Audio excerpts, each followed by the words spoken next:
Hi, friends. Welcome to the Hey Fundraiser podcast. I'm your host, Mary, and whether you're a frontline fundraiser, the operations professional, a board member, or just somebody wanting to make an impact in your community, this podcast is for you. We cover all facets of fundraising, and our main objective is to give you ideas and inspiration to help you raise more money. Join us as we learn, grow, and make an impact together. Hey, fundraiser. The first meeting with a prospect is a big deal. It's your chance to make a great first impression and begin a new journey with the prospect. So let's dig into it. The first meeting is really to assess if the prospect should continue to be in your portfolio, and if so, what should be the plan for this prospect. But you can't gauge affinity if you don't ask the right questions and then listen for clues about their feelings toward the organization. When you cultivate the relationship, you uncover what makes the prospect tick. What change or enhancement do they want to see in the world? And what they might give to at your organization. The mere act of listening, over time, of course, is going to provide you with all the information you need to solicit a gift from the prospect. Let them tell you what program or project they love, how they came to the organization, what the organization means to them, what gift amount is appropriate for their current circumstances, and what their philanthropic plans are for the future. Create conversation and space for the prospect to share, and you want to get to know them and their passions. The prospect should really speak at least 50% of the time in the first meeting. It's better if they even speak like 70% of the time. This meeting is about them. By meeting face to face, you will glean a lot of insight into people. If you meet at their home, you might meet their pet, which is always a great conversation starter. And remember the animal's name, put it in the database. It's going to come in handy later. Maybe around the holidays, you send the animal a little inexpensive toy. Also, later when you call, you can ask about how the animal's doing.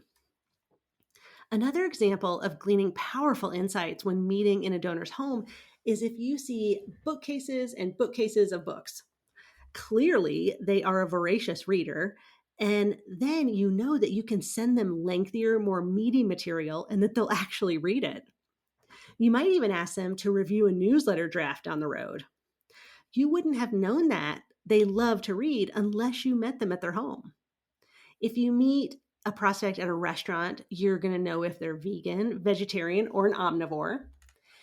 If you meet at a coffee shop, you'll learn if they're a tea drinker or a coffee drinker.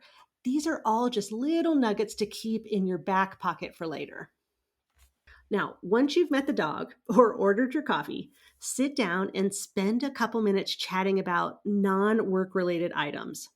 You do need to build a rapport with this prospect, so ask about their weekend or if they have any trips coming up. And also share a little bit about yourself, just a little. This meeting is about learning about the prospect, not giving your life story. You might talk about a movie you recently saw, or if your child just had a milestone birthday, or if you recently moved, or that you just adopted a dog. I mean, nothing heavy, nothing political. We want to keep the conversation light. After a couple minutes, steer the conversation toward your organization. This should also be lighthearted. I mean, something like this. Ruth, we could probably talk about our dogs all day, but I'm so conscious of your time. Thank you for taking time to chat with me today. Tell me, how did you come to know the organization? This is a lovely way to understand the prospect's journey with your organization. You'll want to have several questions in your back pocket that you can draw upon in this first meeting. I'll link my favorite questions to the show notes. These questions should be open-ended and nothing that the prospect can answer yes or no to. Also, asking why can be a trigger for some people. For example, you wouldn't want to ask someone, why do you give? It seems negative and that you're asking them to justify their giving. The prospect might clam up or feel the need to get defensive. Putting people on the defense is not a great way to start a relationship. Instead, you might phrase it like this. I've noticed that you've given for 5 consecutive years. What keeps you giving to the organization? That is much gentler and is asking what inspires them. You could even ask what's inspired your gifts to our organization. From the prospect's perspective, it should feel like a conversational exchange, not an interview. Don't take notes with a pen and paper. Just let the prospect talk. If you're taking notes, the prospect can get distracted by what you may or may not be writing. Absorb what they're saying. Really listen so that you can go to your car after the meeting and enter your contact report into the database. When they answer a question, you'll need to acknowledge their response and respond to what they said. So if someone tells you that they've been giving to the organization for 5 years because they truly believe in the executive director's vision, you need to acknowledge what they said and respond. You can say something like, "Isn't she amazing? Her vision has truly revolutionized the organization, and we're better for it. We are serving more clients than ever.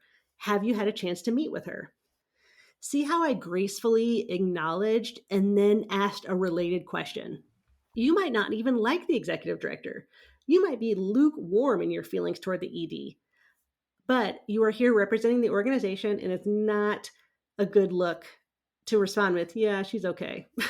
Or, "Some staff members find her too tough." Not a good look. This meeting is about the donor, and the donor has been giving for 5 years because the ED. So the last thing you want to do is beat down the one reason that the donor's been giving. Only when you've acknowledged and appropriately responded can you pivot to your next question. When you don't acknowledge and respond, the prospect might feel dismissed. If someone tells you that they've been giving to the organization because the cancer research conducted by your organization saved their granddaughter's life, you can respond with, "Oh my gosh, that must have been such a hard journey for your family. Our cancer research has saved so many lives, and it's one of the reasons that I work for the organization. How old is your granddaughter?" I acknowledged and responded. I even confirmed that how she views the organization is correct and inquired about her granddaughter. Keep the conversation going and feel free to move around to your different questions. Go where the prospect takes you in the conversation and keep the conversation going. The prospect is going to ask you questions too, so make sure you're up to speed on what's happening on different fronts within the organization. Finally, before any interaction is completed, you always want to agree to next steps. For the prospect who gives because of the executive director, you might say, "Could I reach out with you and set up a lunch in the coming weeks with our executive director? I'm sure she'd love to meet you." Or for the person whose granddaughter was saved, you might say, "The director of our cancer institute is speaking next month on the latest breakthroughs. Can I mail you an invitation to the talk? Maybe you can bring your granddaughter with you." The key here is to listen. Remember, the prospect should speak for at least half the time. Now, go forth and get those prospects talking. Until next time. Hey fundraiser, thanks so much for being here today. Did you know that we create a special page for each episode that has helpful links, episode highlights, standout quotes, and freebies? Check it out in today's episode description. If you loved what you heard today, would you give us a rating and review? It really helps other fundraising professionals find our Hey Fundraiser community. I'm Mary, and thank you for listening today.